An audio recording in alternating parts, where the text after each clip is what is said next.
जो आप 100 मीटर की बात करते हो, 100 पीढ़ियां हमारी इसमें दफन हुई है। उस 100 पीढ़ियों से ज्यादा हमारा पुरखों का इतिहास रहा है, उसको हम हरगिज मिटने नहीं देंगे। पेड़ पौधे, नदियां, पर्वत पहाड़ को ही हम भगवान मानते हैं। उसी पर्वत पहाड़ और नदी को आप तोड़ने की बात करोगे तो हरगिज नहीं होने देंगे। रही बात कि हमारे पूर्वजों ने सर कटते थे, धड़ लड़ते थे, तब राणा कुंजा और महाराणा प्रताप कहलाए थे। और उस इतिहास को मिटाने की कोशिश अगर कोई करेगा तो हम भी हमारा ईंट से ईंट बजाने के लिए तैयार है। विपक्ष ने डीपी बदल ली और सोशल मीडिया पे तमाम जो नेता हैं वो डीपीयां चेंज कर रहे हैं कि save Aravalli, save Aravalli. Social media पे ही स्टैंड दिखा कर कि अरावली को सेव किया जा सकता है। जिस तरीके से तमाम नेता, चाहे वो किसी भी पार्टी के, वो आगे आकर के क्यों नहीं आ रहे, सड़कों पर क्यों नहीं दिखाई? आप पार्टी क्या आंदोलन करेगी इस पर? राजकुमार रोत सड़कों पर आएंगे, बैठेंगे अरावली सेव को लेकर? हमारा ईंट से ईंट बजाने के लिए तैयार है, हर तरीके से टकराने तैयार है। चंद भूमाफियाओं को सरकार फायदा पहुंचाने के लिए हमारा इतिहास मिटाना चाहेगी क्या? चंद भूमाफियाओं को मिटाने के लिए हमारी आस्थाएं मिटाना चाहेगी? कैसा देखते हैं सर, क्या 2 साल में कामकाज हुए हैं? 2 सालों में आपने किसानों के लिए क्या किया? 2 सालों में आपने बेरोजगारों के लिए क्या किया? उम्मीदें थी जनता को, नई सरकार आएगी, बहुत कुछ करेगी, वैसा कुछ भी नहीं रहा। आपके खुद के मंत्री, आपके खुद के सरकार के विधायक वही परेशान है, लेकिन अंदर से बोल नहीं पा रहे हैं कि सरकार को कि कल कोई और आपत्ति ना आ जाए। आदिवासी विधायक के ऊपर कार्रवाई होती है और दूसरे विधायकों पर नहीं होती है। तो मुझे ये लगता है कि सरकारें यहाँ जो प्रणाली है, एजेंसियां हैं, ये भी हमारे साथ भेदभाव करती हैं। लेकिन अगर जांच करोगे तो एक भी ऐसा ईमानदार नहीं मिलेगा। क्या लग रहा है सभी 1% छोड़ के, और 1% में मेरे जैसा छोड़ के। राजस्थान में भजनलाल सरकार को 2 साल कार्यकाल को पूरे हो चुके हैं। भजनलाल सरकार लगातार कह रही है कि विपक्षी पार्टियों ने जो 5 साल में कामकाज नहीं किया, यानी कांग्रेस हो चाहे कोई भी पार्टी हो, उसने कामकाज नहीं किया, लेकिन हमने 2 साल में बेमिसाल काम करके दिखाया है। कांग्रेस ने इस पर अपना जो है स्टैंड दिया है, क्या कि कहा है कि साफ तौर पर झूठे वादे हैं और कुछ नहीं है। उसको लेकर के हमारे साथ में बाप पार्टी के विधायक दरियावंश से थावर सिंह डामोर जी हैं। उनसे भी राय जानते हैं कि वो क्या कहते हैं कि वाकई में 2 साल में बेमिसाल काम हुए हैं भजनलाल सरकार में या नहीं हुए हैं। कैसा देखते हैं सर, क्या 2 साल में कामकाज हुए हैं? भारतीय जनता पार्टी कहती है, भजनलाल सरकार कहती है कि 2 साल में हमने बहुत बढ़िया काम किया, बेमिसाल काम किया। सबसे पहले मेरी तरफ से, मेरे विधानसभा के कार्यकर्ताओं की तरफ से आपके चैनल को धन्यवाद, जोहार। और 2 साल इस सरकार के पूर्ण हो गए हैं। कई शिविर आयोजित करवा रहे हैं, तो कई रथ यात्रा निकाल रहे हैं, लेकिन सरकार ये बताया कि उन्होंने रोजगार कितने युवाओं को दिया। क्योंकि आज 2025 से पहले जितने धरने शहीद स्मारक पे हुए होंगे, उससे कहीं ज्यादा इन 2 सालों में हुए हैं। 2 सालों में आपने किसानों के लिए क्या किया? 2 सालों में आपने बेरोजगारों के लिए क्या किया? आप बता रहे हो 2 सालों में हमने 92,000 नौकरियां भर्ती की है, कहाँ की है? 2 सालों के अंदर यहाँ पर अस्पतालों की हालात कितनी सुधरी, विद्यालयों की हालात कितनी सुधरी, इस पर आप कहो कि मूलभूत सुविधाओं पर आज भी गाँव में पहुंचा पाए कि नहीं पहुंचा पाए? या फिर ऊपर जिस तरीके से पर्ची वाली बात आती है, वैसी की वैसी बातें ये सरकार यहाँ पर भी करती है। या फिर मुझे ऐसा लगता है कि हमें ये 2 साल बहुत निराश करने वाले थे, निराशजनक थे सरकार के। जो उम्मीदें थी जनता को, नई सरकार आएगी, बहुत कुछ करेगी, वैसा कुछ भी नहीं रहा। तमोर साहब, वो तो लगातार कह रहे हैं, भारतीय जनता पार्टी कह रही है, भजनलाल सरकार कह रही है, उनके तमाम मंत्री कह रहे हैं कि हमने बहुत कुछ किया, राइजिंग राजस्थान किया, तमाम रोजगार दिए, गांव-गांव तक, ढाणी-ढाणी तक हम जो है विकास को लेकर के जा रहे हैं, रोजगार की बात कर रहे हैं। और चाहे कांग्रेस हो, कोई भी विपक्षी पार्टी हो, वो ऐसा कुछ नहीं कर पाई और लगातार जो है हम पर आरोप ही लगा रही है। ये तो ऊपर ऊपर चलने वाले लोग हैं, लेकिन मैं असल में गाँव की मिट्टी में, गाँव के लोगों के साथ आज भी उठता बैठता हूँ। जो हालात हुए आज, किसान इनके कार्यकाल के अंदर 2 साल में खाद बीज के लिए भी हमेशा लाइनों में खड़ा रहा, आज भी खड़ा है। बिजली के लिए किसान परेशान है। आज जिस तरीके से प्रदेश की हालात है कि हर एक दिन लोग कहीं न कहीं धरना लगाकर बैठते हैं, तो आप किस बात को गिना रहे हो कि हमने ये किया? आपके खुद के मंत्री, आपके खुद के सरकार के विधायक वही परेशान है, लेकिन अंदर से बोल नहीं पा रहे हैं कि सरकार को कि कल कोई और आपत्ति ना आ जाए। लेकिन असल में कई मायनों में वो भी परेशान है। उनको ये शर्म आ रही कि हम लोगों से जीत गए वादे करके, पर गाँवों में फिर किस नजरिए से गाँव में जाएंगे और जनता सवाल पूछेगी। तो सरकार के ही विधायक और मंत्री परेशान है। कह रहे हैं किसान सम्मान निधि हमने बढ़ाई, केंद्र से जो आ रही है उसको डबल करके दे रहे हैं। विकास रथ निकाल रहे हैं। ये सारे खोखले वादे हैं और चुनाव अभी पंचायती राज का आ गया है। इस पंचायती राज में राजस्थान की जनता पूरा बताएगी कि 2 साल में आपने क्या किया। इसीलिए लुभावने बातें और लुभावनी वादे कर कर फिर जनता के बीच में जाने की कोशिश है उनकी। राहुल साहब, अभी हाल फिलहाल में एक मुद्दा चल रहा है अरावली को लेकर के।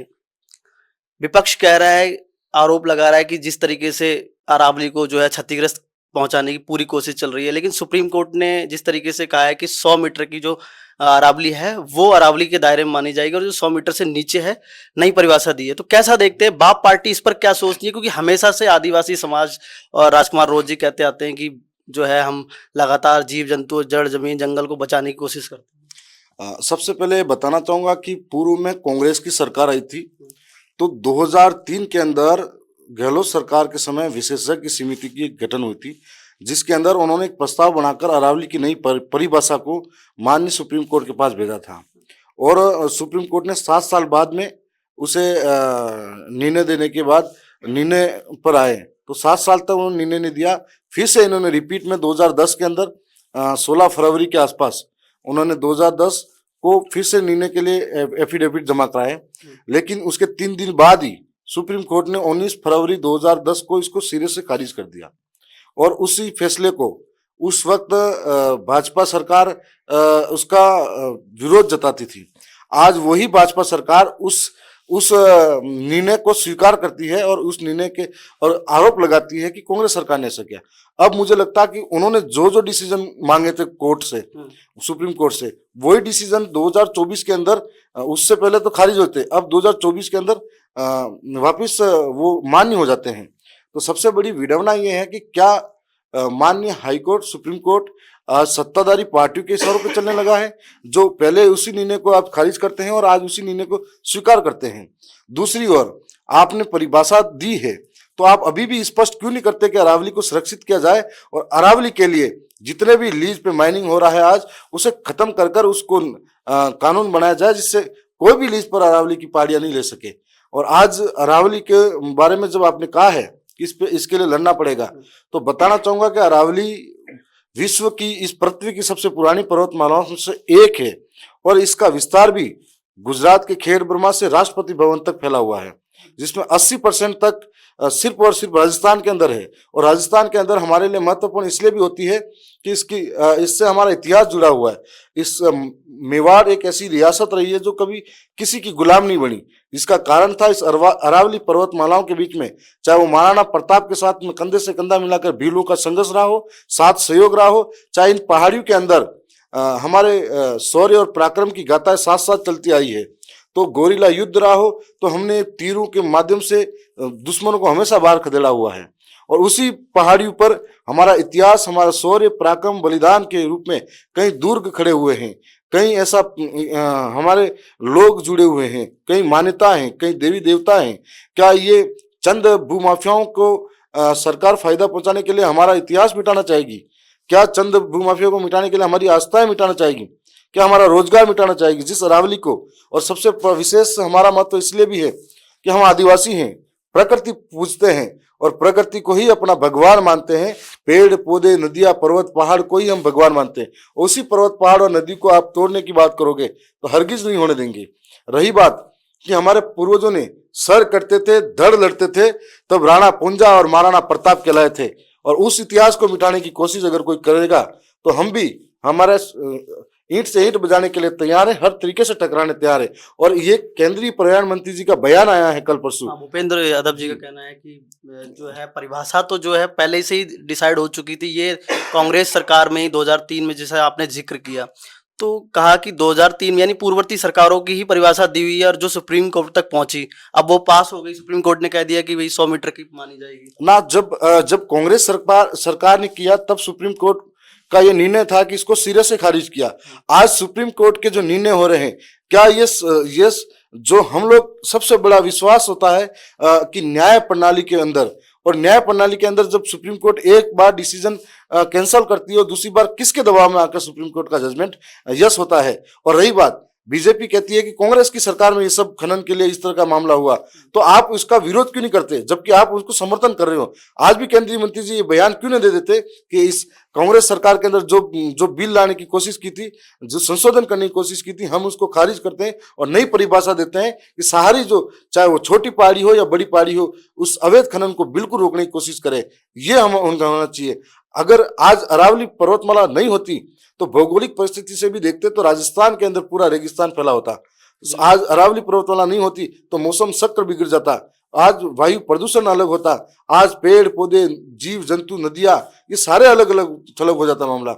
इसीलिए कहीं महत्वपूर्ण है और इस मामले में आज की तारीख में यह आंदोलन बहुत तेज होगा और इस आंदोलन के अंदर हर समाज का व्यक्ति जिसका इतिहास इस अरावली से जुड़ा हुआ है, इस माटी और मिट्टी से जुड़ा हुआ है, जो आप 100 मीटर की बात करते हो, 100 पीढ़ियां हमारी इसमें दफन हुई है, उस 100 पीढ़ियों से ज्यादा हमारा पुरखों का इतिहास रहा है, उसको हम हरगिज मिटने नहीं देंगे। और माननीय सरकार इसका डिसीजन ले और सुप्रीम कोर्ट के बाद में इस जजमेंट आया उनको बदलना चाहिए, ताकि जनहित और जन भावनाओं को ध्यान में रखते हुए जो इंसान है और इंसानियत की बात करते हैं उनको बचाने के लिए, इंसानियत बचाने के लिए, इंसान बचाने के लिए इस निर्णय को लेना पड़ेगा। तैमूर साहब, विपक्ष ने डीपी बदल ली और सोशल मीडिया पे तमाम जो नेता हैं वो डीपियां चेंज कर रहे हैं कि सेव अरावली, सेव अरावली।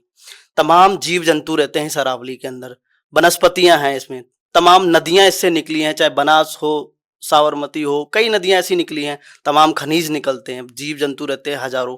तो कैसा देखते हैं, क्या सोशल मीडिया के जरिए ही या फिर सोशल मीडिया पे ही स्टैंड दिखा कर के इस अरावली को सेव किया जा सकता है, जिस तरीके से तमाम नेता, चाहे वो किसी भी पार्टी के, वो आगे आकर के क्यों नहीं आ रहे, सड़कों पर क्यों नहीं दिखाई दे रहे? विपक्ष आज की तारीख में जब जब बात आती है तो मुझे लगता है कि विपक्ष और पक्ष मिले हुए हैं और कभी मौन धारण कर कर आप समझौता करने की बात कर रहे हो। आप सिर्फ और सिर्फ दिखावा कर रहे हो, जनता को दिखा रहे हो कि हम लोग आपके समर्थन में, क्योंकि विपक्ष मिला हुआ इसलिए है कि 2003 का जजमेंट, 2003 की कमेटी बैठाकर उन्होंने ही सुप्रीम कोर्ट को दिया था। जब इनका अब उस टाइम का निर्णय था, अब कैसे बोल पाएंगे ये लोग कि हम भी इनके समर्थन में नहीं है। एक वक्त था तब ये समर्थन कर रहे थे, दूसरी ओर ये सड़कों पे नहीं आएंगे, ये सिर्फ सत्ता चाहिए इनको। और आज सही मायने में हर दिन आज हर दिन किसान हो, गरीब हो, मजदूर हो, नौजवान हो, किस तरीके से सड़कों पे संघर्ष कर रहा है, लेकिन विपक्ष को 5 साल बारी बारी से दोनों ही दलों को सत्ता चाहिए। बाप पार्टी क्या आंदोलन करेगी इस पर? राजकुमार रोज सड़कों पर आएंगे, बैठेंगे अरावली सेब को लेकर? बिल्कुल, हमारा आंदोलन अभी चल रहा है। कल के दिन में हमारे पूरे संभाग के अंदर सभी लोगों का आह्वान किया गया है और सभी लोगों के मार्फत से हर जिला मुख्यालय पर हमारा सांकेतिक धरना प्रदर्शन है। उसके बाद में जब जब जरूरत पड़ी, हर एक उस अरावली की गोद में पैदा हुआ बेटा बेटी उस एक एक सरकारों को जवाब देने के लिए सड़कों पे हमेशा उतरेगा। हाल फिलहाल में डामोर साहब 3 विधायकों का स्टिंग हुआ था, निर्दलीय हो, कांग्रेस का हो, बीजेपी का हो, तो कैसा देखते हैं? स्टिंग हुआ, कार्रवाई हाल फिलहाल में नहीं हुई, जांच कमेटी हुई, मुख्यमंत्री जी साहब ने कह दिया कि जांच करेंगे और जांच चल भी रही है।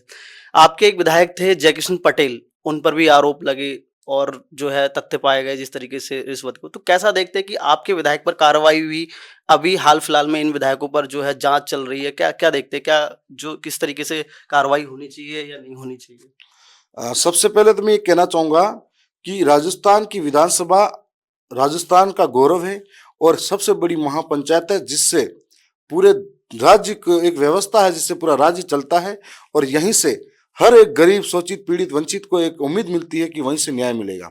और उसके लिए 8 करोड़ में से 200 लोग इसमें अंदर आते हैं। वो मतदाताओं का सहयोग, कार्यकर्ताओं का सहयोग और उनके विश्वास के बलबूते यहाँ पर आते हैं। और जब यहाँ आते हैं तो हम संविधान की शपथ लेते हैं, ईमानदारी का परिचय देते हुए ईमानदारी का सौगंध खाते हैं। उसके बाद में हमें जो कार्य करते हैं। दूसरी ओर जो विधायक निधि है, ये विधायक की निधि नहीं है, ये जनता की निधि है। तो विधायक का जनता का पैसा है। मैं ये मानता हूं कि हमें ईमानदारी के साथ में जनता के लिए काम करना चाहिए। जो हुआ सही नहीं हुआ उसकी गहनता से जांच होनी चाहिए। यदि आदिवासी विधायक के ऊपर कार्रवाई होती है और दूसरे विधायकों पर नहीं होती है तो मुझे ये लगता है कि सरकारें या जो प्रणाली है एजेंसियां हैं, ये भी हमारे साथ भेदभाव करती हैं। सदियों पहले एकलव्य का अंगूठा काटा था, आज भी वो सरकारें उसी नजरिए से देखती हैं।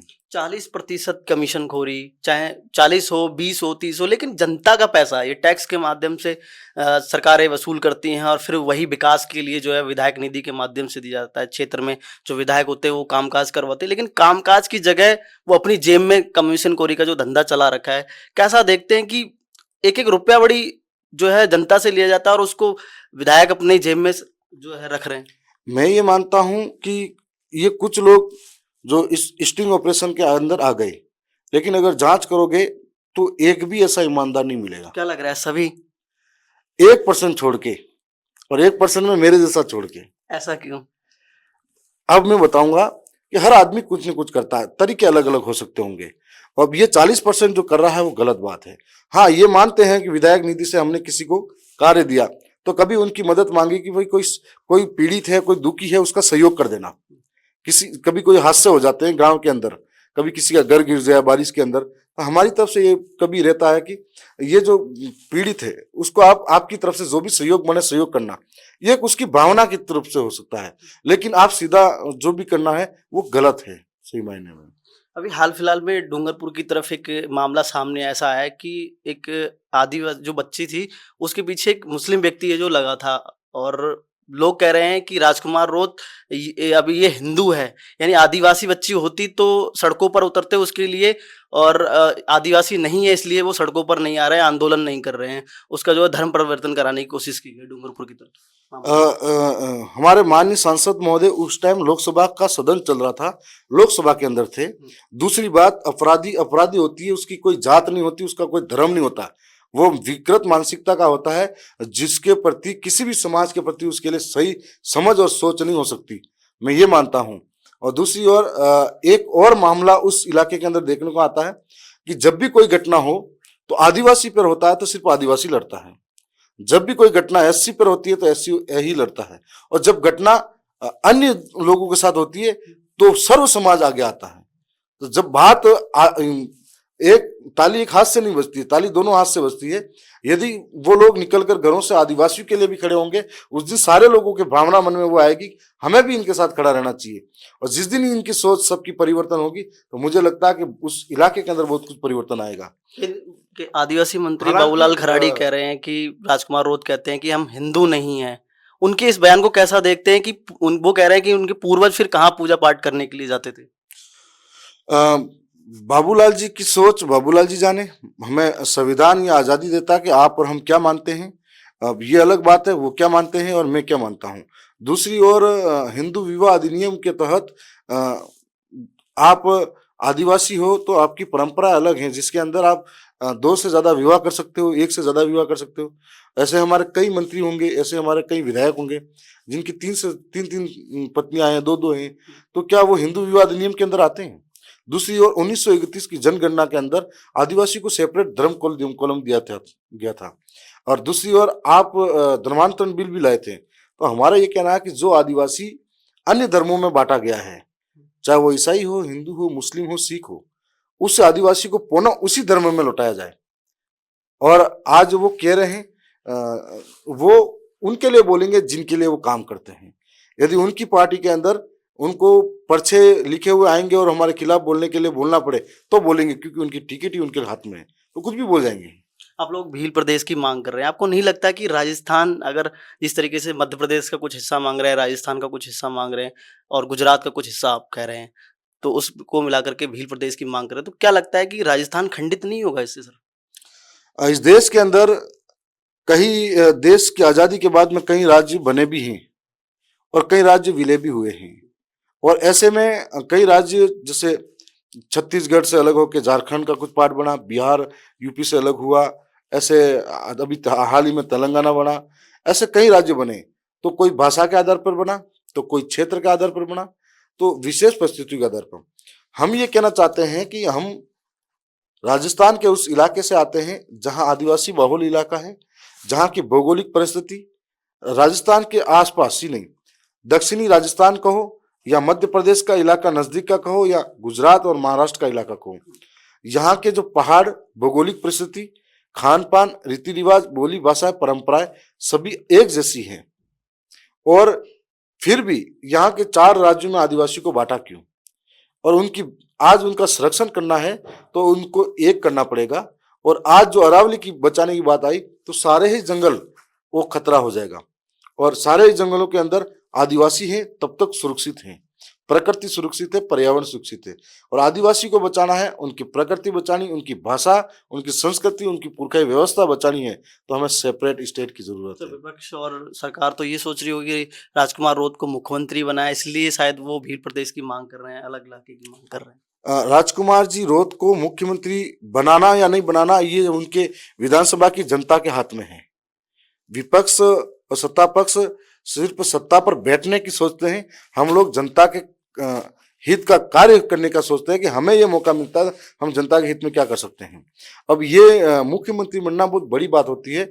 हमारे लिए कौन पर्ची लेके आ जाएगा, हम मुख्यमंत्री बन जाएंगे पहली बार में। अब वहाँ चार स्टेट के विधायक बनेंगे, वो उस टाइम वहां पर भी कांग्रेस बीजेपी होगी, सारे लोग होंगे। ये जरूरी नहीं कि भील प्रदेश अगर बनता है तो सिर्फ एक ही दल लड़ेगा। 28 की तैयारियों को लेकर के राजकुमार रोत और बाप पार्टी का क्या स्टैंड है आने वाले समय में, क्योंकि पंचायती राज चुनाव भी आने वाले हैं, निकाय चुनाव आने वाले हैं, तो क्या बाप पार्टी किस तरीके से आगे आने वाले समय में लड़ाई लड़ेगी, अकेली लड़ेगी या सहयोगी दलों के साथ में लड़ेगी? 28 अभी बहुत दूर है। अभी फिलहाल पंचायती राज चुनाव नजदीक है और हमारे वहाँ का ये रहा हुआ है कि डूंगरपुर के अंदर कांग्रेस और बीजेपी ने मिलकर जिला प्रमुख बैठाया। दलोट के अंदर दोनों ही पार्टियों ने, राष्ट्रीय पार्टियां जो हमको यहाँ लड़ती नजर आती, वहाँ एक साथ बैठकर एक थाली में खाना खाती है और हमारे को हराने के लिए दोनों एक होती है। दलोट के अंदर उन्होंने प्रधान बैठाया था। ऐसे ही कई कॉलेज के चुनाव जब भी हुए एक हुए, ऐसे ही हमारे खिलाफ भी जब भी लड़े हैं एक होकर लड़े हैं। सलुम्बर के अंदर उपचुनाव हुआ, 1200 वोटों से जबरन हमारे कैंडिडेट को हराया, उसमें भी एक होकर लड़े थे। ऐसे ही ये बात अलग है कि वहां पर यहाँ पर अलग अलग दिखते हैं पूरे राजस्थान देश के अंदर, लेकिन ये दोनों एक ही हैं।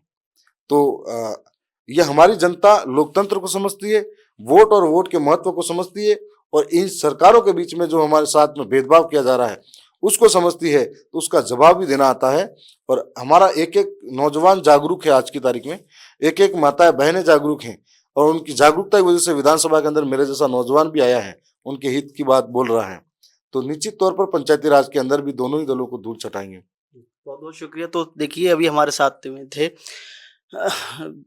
विधायक थावरचंद डामोर जी, जो कि धरियावाद से विधायक है। तमाम मुद्दों पर हमने बातचीत करी। उनका साफ तौर पर कहना है कि अरावली को लेकर के बाप पार्टी और राजकुमार रोत हमेशा से आगे हैं और अरावली को हमेशा से सेफ करके रहेंगे, चाहे उनको किसी भी तरीके से लड़ाई लड़नी पड़े। तमाम मुद्दों पर हमने बातचीत करी। बने रहिए मेरे सहयोगी राजेंद्र के साथ। महाराव सिंह, पॉलिटिकल पंचायत, जयपुर।